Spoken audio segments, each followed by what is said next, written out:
Jinendra, Neelam's Jain kitchen में आप सबका स्वागत है। तो आम का सीजन चल रहा है और आम से कई तरह की डिशेस बनाई जाती है और आम की सारी ही डिशेस सबको बहुत पसंद आती है, चाहे वो आम रस हो, आम की आइसक्रीम हो, आम रस की बूंदी हो या आम पाक यानी कि आम रस की बर्फी। तो चलिए आज मैं आपके साथ में शेयर करने जा रही हूँ आम रस की बर्फी, जिसे हमारे यहाँ राजस्थान के मेवाड़ और वागड़ में आम पाक कहा जाता है और इसे इस सीज़न में कम से कम 4 से 5 बार तो बना करके यहाँ खा ही लिया जाता है। तो चलिए देख लेते हैं कि आम रस की बर्फ़ी बनाने के लिए हमें किन किन चीज़ों की ज़रूरत होगी। तो यहाँ मैंने आम को छील करके काट करके मिक्सी जार में डाल करके आम का पल्प बना लिया है। इसको पीसते समय एक बूंद भी पानी या दूध किसी भी चीज़ का यूज़ नहीं किया है और इसको मैंने छान भी लिया है, जिससे कि इसमें कोई भी रेशे या गुठलियाँ ना रहें। और ये आम का पल्प निकलने के बाद 700 ग्राम है, 300 से 350 ग्राम मावा, 300 से 350 ग्राम चीनी और 1 छोटी चम्मच इलायची पाउडर ले रही हूँ। तो चलिए सबसे पहले मैं यहाँ आम के रस को पैन में डाल करके इसको भून करके इसका किट्टू बना लूँगी, यानी कि इसका मावा बना लूँगी। तो इसके लिए सबसे पहले मैं पैन में डाल दूँगी घी 2 छोटी चम्मच और अब घी मेल्ट होने के बाद डाल रही हूँ ये आम का पल्प भी। और अब मैं इसे गैस की लो टू मीडियम फ्लेम पर लगातार चलाते हुए तब तक भून लूँगी जब तक कि इसमें से पूरा मॉइस्चर ख़त्म ना हो जाए, यानी कि जब तक कि ये पैन को ना छोड़ने लग जाए। और एक बात और, इसे सेकने के लिए हमें जो भी बर्तन लेना है वो थोड़ा भारी तले का होना चाहिए और इसे सेकते हुए थोड़ी सावधानी भी हमें रखनी चाहिए, क्योंकि इसको सेकते हुए इसके छींटे चेहरे पर भी उड़ सकते हैं। जब इसका मॉइस्चर ख़त्म होने लगता है तो इसमें से बहुत सारे बुलबुले उठते हैं और छींटे उड़ने लग जाते हैं। तो ध्यान से सेकिए, क्योंकि वो हमारे चेहरे पर भी उड़ सकते हैं, तो सावधानी ज़रूर रखनी है। और चलिए अब मीडियम टू लो फ्लेम पर सेकते हुए मुझे करीब 20 मिनट हो गए हैं और 20 मिनट में आप देख सकते हैं कि ये कितना गाढ़ा होने लग गया है। लेकिन अभी भी इसी तरह से लगातार चलाते हुए हमें थोड़ी देर और सेकना है। माना कि इस बर्फ़ी को बनाने में हमें थोड़ी मेहनत ज़रूर लगती है, लेकिन जितनी मेहनत हमें लगती है ना, उससे कई ज़्यादा ये मिठाई खाने में टेस्टी होती है। यकीन मानिए ये बहुत ही ज़्यादा टेस्टी होती है। और देखिए अब लो टू मीडियम फ्लेम पर सेकते हुए मुझे इसे करीब 35 से 40 मिनट हो गए हैं और अब इसका सारा मॉइस्चर ख़त्म हो गया है और अब ये पैन को भी छोड़ने लग गया है। इसका मतलब है कि हमारे आम का किट्टी जो है, यानी कि मावा जो है, बनकर के रेडी हो गया है। और अब मैं एक अलग बाउल में इसे निकाल लूँगी।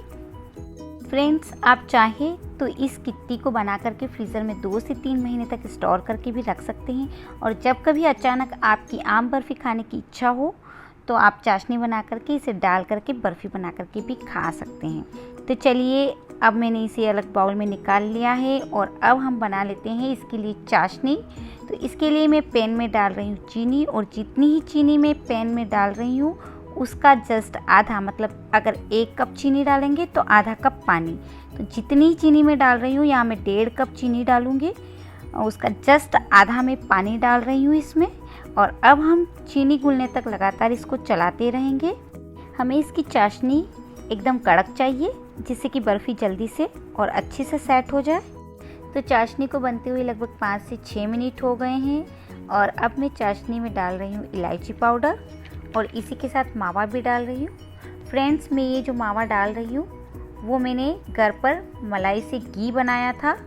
उसको छानने के बाद जो मलाई का किट्टी निकलता है, घी बनाने के बाद जो मलाई से किट्टी निकलता है ना, वही मावा मैं यहाँ यूज़ में ले रही हूँ। और अब इसी के साथ मैं डाल रही हूँ आम रस का किट्टी, यानी आम का जो रस का जो हमने मावा बनाया है उसे भी डाल रही हूँ और इन सबको अच्छे से मिक्स कर लूँगी। और इन्हें तब तक हम चलाएंगे जब तक कि ये जमने वाली कंसिस्टेंसी में ना आ जाए, यानी कि जब तक कि ये पैन को ना छोड़ने लगे। गाइस, मलाई से घी बनाने के बाद जो मावा बनता है उससे हम कई तरह की मिठाइयाँ बना सकते हैं, जैसे कि मिल्क केक, बहुत ही टेस्टी मिल्क केक बनता है उस मावे का। उसकी रेसिपी मैंने पहले शेयर कर दी है और उसका लिंक जो है मैं इस रेसिपी के डिस्क्रिप्शन बॉक्स में डाल दूँगी। आप जाकर के चेक कर सकते हैं और ट्राई ज़रूर कीजिएगा। और भी मिठाइयाँ आप इस मावे से बना सकते हैं, जैसे कि गुलाब जामुन और मावे की बर्फ़ी और भी कई तरह की मिठाइयाँ। तो चलिए, अब हमारे डो ने जो है पैन छोड़ना स्टार्ट कर दिया है। इसका मतलब अब हमारी बर्फ़ी जो है जमने वाली कंसिस्टेंसी में आ गई है। और अब हम गैस की फ्लेम को बंद कर लेंगे और इसे ठंडा होने तक लगातार चलाते रहेंगे, जिससे कि इस पे कोई लेयर ना जमे और ये थोड़ा स्मूथ भी हो जाए। तो देखिए, जैसे जैसे ठंडा होता जा रहा है इसकी कंसिस्टेंसी और भी टाइट होती जा रही है। तो चलिए, अब हम इसे जमने के लिए ट्रे में डाल देते हैं। और मैंने इस ट्रे को पहले ही घी लगा करके ग्रीस करके रखा था। तो चलिए, अब मैं एक स्पून की हेल्प से इस तरह से इस मिठाई को ट्रे में अच्छे से फैला लूँगी, या फिर इस तरह की कोई भी प्लेट लेकर के उससे इस तरह से हल्के हाथों से दबा दबा कर बर्फ़ी को स्मूथ कर लेंगे। मैंने इस प्लेट पर भी पहले से ही थोड़ा घी लगा करके रखा था। तो चलिए, अब हमारी बर्फ़ी जो है अच्छे से स्मूथ हो गई है और अब मैं इसके ऊपर डाल दूंगी कटे हुए पिस्ता और बादाम। पिस्ता और बादाम बिल्कुल ऑप्शनल है, अगर आपको पसंद है तो डालिए, नहीं तो स्किप कर सकते हैं। बादाम और पिस्ता को भी हम प्लेट से थोड़ा सा प्रेस कर देंगे, जिससे कि ये बर्फ़ी पर अच्छे से सेट हो जाए। और अब हम 2 घंटे के लिए इस बर्फ़ी को ऐसे खुला ही सेट होने के लिए छोड़ देंगे। तो चलिए, 2 घंटे हो गए हैं और हमारी आम रस की बर्फ़ी अच्छे से सेट हो गई है। और अब हम इसे कट करके देख लेते हैं कि ये कैसी बनी है। तो ये देखिए, हमारे आम रस की बर्फ़ी जो है वो कितने अच्छे से सेट हुई है और इसका टेक्सचर देखिए कितना अच्छा आया है। तो आप भी इन गर्मियों में इस आम रस की बर्फ़ी को ज़रूर ट्राई कीजिए। माना कि इस बर्फ़ी को बनाने के लिए हमें थोड़ी मेहनत करनी पड़ती है, लेकिन यकीन मानिए इसका टेस्ट इतना लाजवाब है कि अगर आप एक बार खाएंगे तो बार बार इसे खाने का मन करेगा। तो ज़रूर बनाइए और अगर आप बनाते हैं तो मुझे कमेंट करके ज़रूर बताइए कि आपको और आपके घर वालों को ये मिठाई कैसी लगी।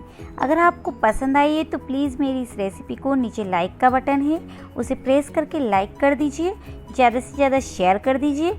और अगर आप मेरे चैनल पर नए हैं तो चैनल को सब्सक्राइब जरूर कर दीजिए। साथ में मेरी लेटेस्ट रेसिपी की नोटिफिकेशन के लिए बेल आइकन को भी प्रेस कर दीजिए। फिर मिलते हैं एक नई रेसिपी के साथ, तब तक के लिए बाय बाय।